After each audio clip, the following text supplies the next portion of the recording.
воплощаться в жизнь. И вот в Могадишо открылась выставка макетов и проектов тех новостроек, которые будут осуществлены советской помощью. Среди первых посетителей члены сомалийского правительства и посол Советского Союза Геннадий Иванович Фомин.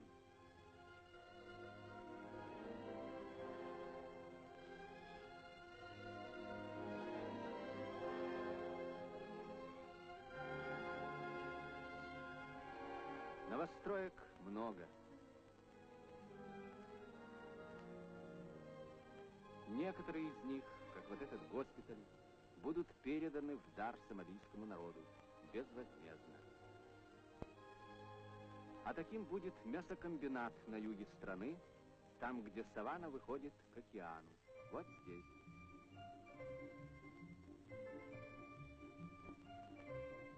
От слов к делу.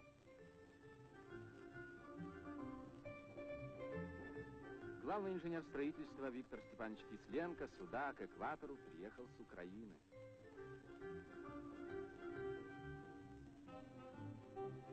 Это почетное право предоставляется комиссару города Исмаию.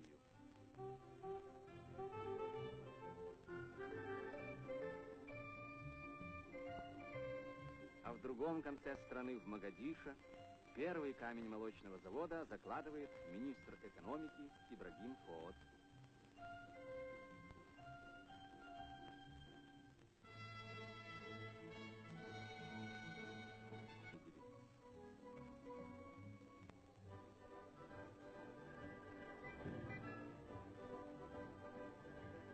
А на этой стройплощадке работы подходят к концу.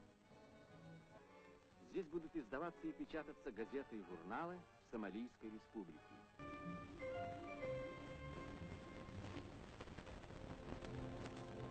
Сомали наверстывает упущенное. Молодежь тянется к таким профессиям, которых еще вчера не было и в помине. Будущие мореходы. Пока в Сомали нет флота, ни торгового, ни рыболовного, никакого. Но если команда уже готовится, значит и корабли будут, и будут определенно.